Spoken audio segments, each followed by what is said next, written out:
నమస్కారం. మహారాష్ట్ర ఎన్నికల ప్రచారం ఊపందుకుంది. మరొక 2 రోజుల్లో అంటే 18 నవంబర్ సాయంత్రానికి 5 గంటలకి ప్రచార సమాప్తి కూడా జరగబోతుంది. అంటే మరొక 48 గంటల లోపు ప్రచార సమాప్తి అవుతుంది.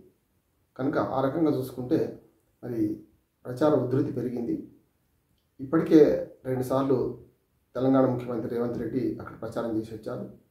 కాకపోతే జాతీయ పార్టీ అని చెప్పుకొని మహారాష్ట్రలో మేము వేళ్ళు ఉంటాం అని జడ్పీటీసీ నుంచి మొదలు పెడితే స్థానిక ప్రభుత్వాలు ఎన్నికల్లో పోటీ చేస్తాం, అక్కడ దున్నేస్తాం, పక్కనే మహారాష్ట్ర కదా, పక్క రాష్ట్రం ఆంధ్రప్రదేశ్ పక్కన పెట్టి మనకు ఉమ్మడి హైదరాబాద్ స్టేట్లో చాలా వరకు 5 జిల్లాలు మనకు బీడు, ఉస్మానాబాద్, ఔరంగాబాద్, పర్భని, నాందేడ్ ఇవి మనకు ఉండే కనుక అక్కడ ప్రభావం చూపెట్టగలుగుతాం. ముఖ్యంగా మరాఠవాడ ప్రాంతంలో తెలుగువారి ప్రభావం ఎక్కువ ఉంటుంది.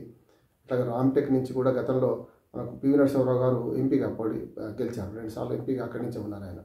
కనుక అట్లా చూసుకుంటే మన ప్రభావం ఎక్కువ ఉంటుంది అనేది వాస్తవం. కనుక మనకు ఇంకోటి తెలంగాణ నాయకులు హిందీ వచ్చు కనుక కొంత తెలంగాణ ప్రభావం, ముఖ్యంగా ఉమ్మడి ఆంధ్రప్రదేశ్, ఉమ్మడి హైదరాబాద్ స్టేట్ ప్రభావం ఉంటుంది. కానీ ఇప్పుడు కొత్తది ఏంటంటే మనకు ఇప్పుడున్న ఆంధ్రప్రదేశ్లో ఉన్న నాయకులు చంద్రబాబు నాయుడు గారు కానీ, చంద్రబాబు నాయుడు గారు ఇప్పుడు కాదు, జాతీయ నాయకుడు ఆనాడు కూడా నేషనల్ ఫ్రంట్ కట్టడము అవన్నీ ఎన్టీ రామారావు తర్వాత ఆ పాత్రను ఆయన నిర్వహించారు. దేశవ్యాప్తంగా చాలా ప్రచారంలో పాల్గొన్నాడు. ఆయన కొత్త కూడా కాదు. రేవంత్ రెడ్డి గారి కొత్త, ఎందుకంటే మొన్న కేరళలోని వాయనాడు వెళ్ళి వచ్చారు. అట్లాగే మనకు మొన్నటి ఎన్నికలు 2 రాష్ట్రాల్లో జరిగిన ఎన్నికల్లో కూడా ఆయన వెళ్ళి వచ్చారు. కనుక మనకు ఇప్పుడు మహారాష్ట్రలో కూడా వెళ్ళి మాట్లాడుతున్నారు. జార్ఖండ్ కూడా వెళ్తారు అనుకుంటాను. ఈ రకంగా చూసుకుంటే ఈ ప్రచారం అంతా కూడా తెలుగు ముఖ్యమంత్రులు, తెలుగు నాయకులు పోతున్నట్టు ఎక్కువ అనిపిస్తుంది. ఉదాహరణకు రేవంత్ రెడ్డి గారు 2వ, 3వసారి రేపటి పర్యటన, ఇవాటి పర్యటన ఆయన అక్కడే ఉన్నారు. ఇవాళ అనుకోకుండా ముఖ్యమంత్రి గారు, ఆంధ్రప్రదేశ్ ముఖ్యమంత్రి చంద్రబాబు నాయుడు గారి తమ్ముడు నారా రామ్మూర్తి నాయుడు గారు మరణించడం వల్ల చంద్రబాబు నాయుడు గారి ప్రోగ్రాం క్యాన్సిల్ అయింది. కనుక ప్రచారానికి ఎల్లుండి పోతారో లేదో తెలియదు. ఎందుకంటే వారి ఇంటి కుటుంబం కనుక మనకు సృష్టి ఉంటుంది కనుక మరి ఒకరోజు తేడాలతో ఎల్లుండి మహారాష్ట్రకి వెళ్ళి ప్రచారం చేసే అవకాశాలు తక్కువనే ఉన్నాయి అనుకుంటున్నాను. చంద్రబాబు నాయుడు గారు వెళ్ళలేదు. అప్పుడు 2 ముఖ్యమంత్రులు, ఆంధ్రప్రదేశ్ తెలంగాణ 2 ముఖ్యమంత్రులు అక్కడే ఉండేవారు. దాంతోపాటు పవన్ కళ్యాణ్ కూడా ఇవాళ వెళ్ళారు. మొత్తం మీద ఆయన క్రేజ్ ఏం తగ్గలేదు, క్రేజ్ బాగానే ఉంది అక్కడ కూడా అనిపిస్తున్నది. ఎందుకంటే సినిమా యాక్టరు, దాంతోపాటు మనకు ప్రచారానికి వచ్చింది కనుక ఆయా ప్రాంతాలు, లాతూర్ ఆయా ప్రాంతాల్లో ఆయన ప్రచారం చేసిండు.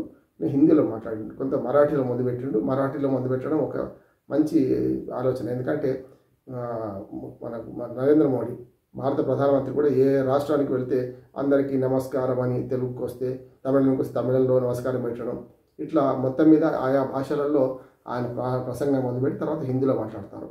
ఇప్పుడు అట్లాగే ఈ పవన్ కళ్యాణ్ గారు కూడా తనదైన రీతిలో తనదైన శైలిలో ప్రచారం గట్టిగా చేసిండు.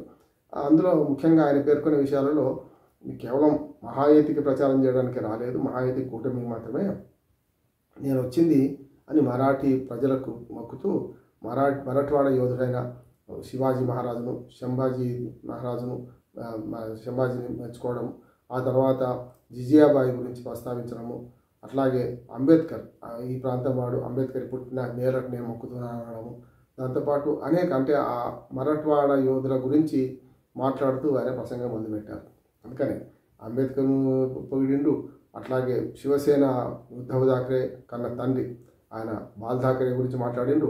మా 7వ అంశం మాది మన సనాతన ధర్మాన్ని రక్షించడం, మాకు శివసేనకు మాకు దగ్గరి సంబంధాలు ఉన్నాయన్నారు. కానీ ఇక్కడ ఏమైందంటే అదే మనకు వచ్చింది ఏంటంటే శివసేన ఇప్పుడు అధినేత ఎవరైతే ఉన్నారో ఆయనేమో అటు పక్కన ఉన్నాడు, ఇటు పక్కన ఉన్నాడు, మనకు శరద్ పవార్ పక్కన ఉన్నాడు, ఇటు పక్కనేమో మనకు అది మన షిండే గారు ఇటు పక్కన ఉన్నారు. కానీ దాన్ని గమనించలేదు. ఎందుకైనా శివసేన అనేది ఒకటే, ఆ సిద్ధాంతాలు మేము పాటిస్తున్నామనే మాట పవన్ కళ్యాణ్ గారు చెప్పారు. ఏ మాట కామని చెప్పాలంటే వాళ్ళు పవన్ కళ్యాణ్ పూర్తిగా బీజేపీ మాటలు మాట్లాడుతున్నారు, అర్థమవుతుంది. పార్టీ వేరైనా సరే, జనసేన వేరైనా సరే బీజేపీ మాటలే వాళ్ళు ఇస్తున్నారు. కనుక అది ఎంతవరకు పోతుంది? సనాతన ధర్మం మీద గతంలో ఆయన చేసిన వ్యాఖ్యలన్నీ బౌన్స్ అయినాయి. సనాతన ధర్మాన్ని ఒక్కరిమే ప్రతినిధిగా అనే సమస్య వచ్చింది. అప్పటికే బీజేపీ పార్టీలో చేరితే ఏంది నష్టం ఉంది, ఇంకా ఈ పార్టీని బీజేపీలో మెర్జ్ చేస్తారా అని కూడా మాట అన్నారు. ఇవన్నీ జరుగుతున్నాయి రాజకీయంగా. రాజకీయ కోణంలో ప్రజలు రకరకాలుగా అనుకుంటారు. ఉదాహరణకు శ్రీశ్రీ గారు అన్నట్టు ఎవరెవరి ప్రైవేటు బతుకు వారి సొంతం, పబ్లిక్లో నిలబడితే ఏమైనా అంటాం, Tom Tom Tom Tom Tom Tom అన్నారు. ఇప్పుడు అదే జరుగుతుంది. ఆంధ్రప్రదేశ్లో సోషల్ మీడియా పెట్టయిపోయి ఇప్పుడు ఆ మాటల కంటే అతీతంగా పోయి వాళ్ళ సోషల్ మీడియా పెద్ద ఎత్తున పెట్టయిపోతుంది. ఇది కూడా అంతే. ఇప్పుడు పవన్ కళ్యాణ్ గారు అక్కడికి వెళ్ళిన తర్వాత ప్రచారం చేసింది పక్కన పోయి ఇప్పుడు ఏం జరుగుతుందంటే బీజేపీ మాట్లాడుతున్నారు కదా, శివసేనను ఒప్పుకుంటున్నారు కదా, రేపొద్దున ఆంధ్రప్రదేశ్లో కూడా అలాంటి రాజకీయాలు పొందుపడతారా?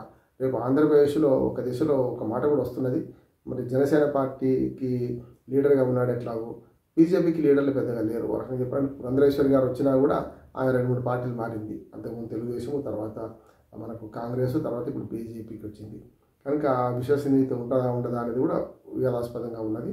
ఒక చరిస్మా గల లీడరు అక్కడ మనకు ఆంధ్రప్రదేశ్లో కావాలని బీజేపీ వెతుకుతుందని నేను అనుకుంటున్నాను. ఒకవేళ బీజేపీ అట్లాంటి లీడర్ని వెతకాలంటే కొంత జాతీయ నాయకత్వం కూడా జాతీయ నాయకుడిగా గుర్తించబడాలి. అందుకని ప్రతిసారి పదే నరేంద్ర మోడీ గారు కానీ అమిత్ షా కానీ చాలా విలువ ఇస్తున్నారు పవన్ కళ్యాణ్కు. చంద్రబాబు నాయుడు కంటే ఎక్కువ విలువిస్తున్నారు ఒక దిశలో. ఆయన ఈ విజయానికి కారణం అంతా చంద్రబాబు నాయుడును మొదలు చెప్పకుండా మనకు పూర్తి విజయానికి ఆంధ్రప్రదేశ్లో ఈ కూటమి విజయానికి కారణం మనకు పట్టుబట్టి పొత్తు కుదిర్చిన పవన్ కళ్యాణ్ కారణమని మన నరేంద్ర మోడీ స్వయంగా అన్నారు. మన కూటమి ఇండియా కూటమి సమావేశంలో కూడా ఆ మాట చెప్పారు. అందుకనే ఇవాళ బీజేపీ నాయకులు ముఖ్యంగా ఎన్డీఏ నాయకత్వం అంతా కూడా పవన్ కళ్యాణ్కు చంద్రబాబు నాయుడుతో సమానంగా విలువ ఇస్తున్నది. కాకపోతే చంద్రబాబు నాయుడు గారికి 16 మంది ఎంపీలు ఉన్నారు. ఎంపీల సంఖ్య 2 కావచ్చు ఇటు పక్కన ఏది జనసేనకు ఉన్నాయి, కానీ విలువ మాత్రం అంతే ఇస్తున్నారు. అట్లా అందులో భాగంగానే ఇవాళ మహారాష్ట్ర ప్రచారం కూడా అనుకుంటున్నాను. మహారాష్ట్రలో కుండబద్దలు కూడా చెప్పారు, నేను సనాతన ధర్మానికి కట్టుబడి ఉంటాను. ఉద్ధవ్ ఠాక్రే బాల్ ఠాక్రేని స్మరించుకున్నాడు. అట్లాగే అక్కడి నాయకులను స్మరించుకుంటూ ఎట్టి పరిస్థితుల్లో అంటే మనందరికీ భారతీయులందరికీ కూడా ఆదర్శమైన అంబేద్కర్ని కూడా స్మరించుకున్నాడు ఆయన.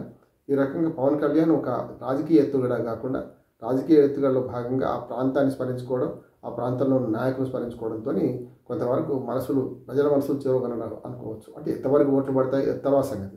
కానీ పవన్ కళ్యాణ్ పర్యటన చూసిన తర్వాత మనకు మొత్తం మీద తెలుగువారు 2 ముఖ్యమంత్రులు, అట్లాగే తెలుగు రాష్ట్రాల ముఖ్యమంత్రులు, అట్లాగే జనసేన నాయకులు ఈ 3 అక్కడ ప్రచారం చేస్తున్నారు. టీఆర్ఎస్ పాత్ర మాత్రం అందులో శూన్యం, ఏం చేస్తలేరు. జాతీయ పార్టీగా ప్రకటించుకొని కూడా ఈ కాంగ్రెస్ ఎట్లా వ్యతిరేక ప్రచారం చేస్తుంది. కానీ కాంగ్రెస్ తరఫున ఇటు ముఖ్యమంత్రి, మహాయుతి తరఫున ఆంధ్రప్రదేశ్ ముఖ్యమంత్రి, అట్లాగే జనసేన అధినాయకుడు పవన్ కళ్యాణ్ ప్రచారం చేసింది.